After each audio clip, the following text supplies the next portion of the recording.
What is up, YouTube? It's your boy Illumajoshi, and I am back with another moto vlog.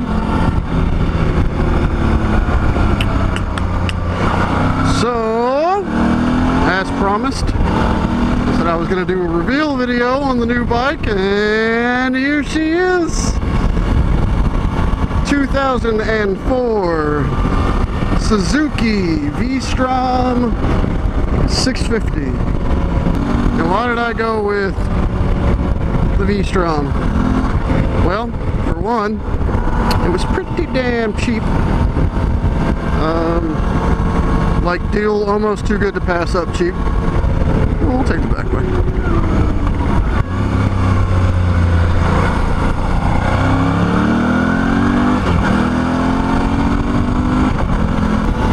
I have been looking at bikes for quite some time now, if I'm honest. I mean, at least a year and a half, and I hadn't found anything that I wanted, and I knew that I didn't want another sport bike. I wanted something that was either enduro, ADV or adventure, or I wanted a dual sport. Now, I looked into a lot of dual sport options. I looked into the DRZs. I actually really wanted a DRZ. I still kind of want a DRZ, but used where I am right now, they are just outrageous. I mean, brand new, a DRZ from the dealership that I work at is like 60, I think they're $62.99 or $63.99. Don't quote me on that, because either way it goes, I know that they're around that cheapness. And used where I am, I see converted E's to SMs with 40,000 miles on them, 04s going for, you know, $5,500, $5,800, and it's like, well, for a couple hundred more bucks, I can just buy a brand new one. That's why I haven't bought a DRZ. Now, KLRs here are cheap, and I rode a KLR, and don't get me wrong, KLRs are excellent motorcycles, but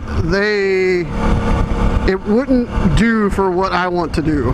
KLRs are, I would consider them more of a 50-50 bike, you know, 50 on-road, 50 off-road. I spend a lot of time on-road with the occasional, you know, take a dirt road or, you know, get on some gravel.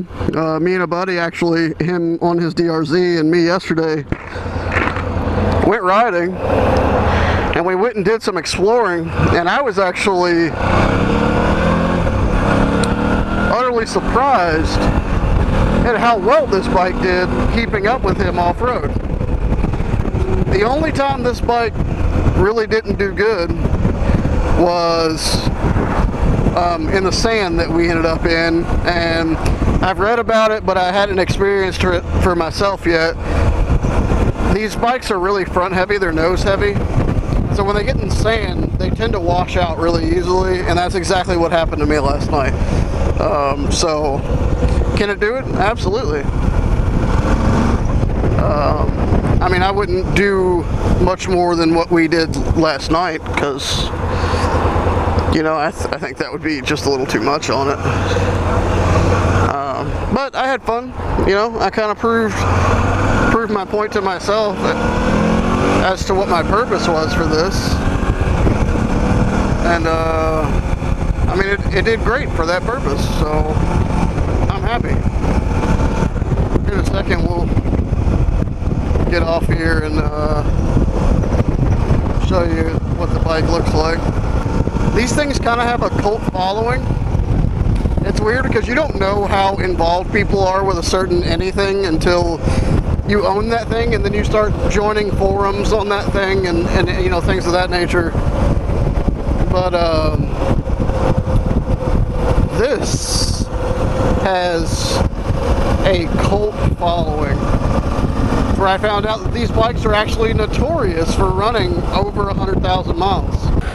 And the battery on this one's not dead like it is on my Rascal.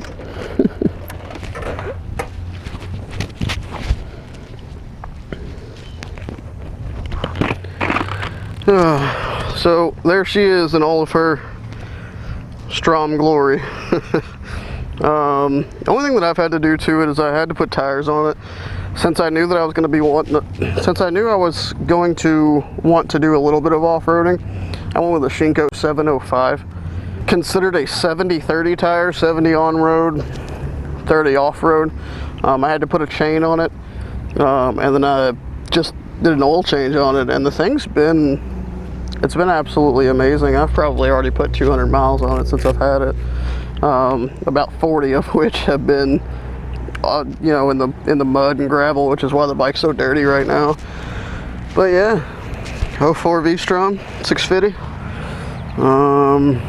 This is from where I dropped it in the sand yesterday. Got some crusties on the bark buster there.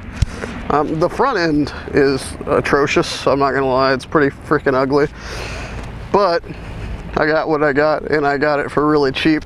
So yeah,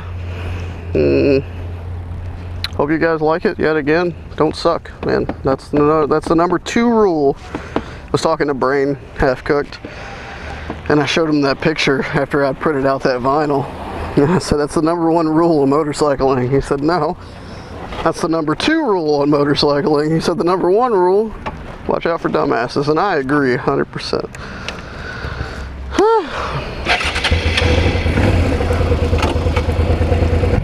Peace.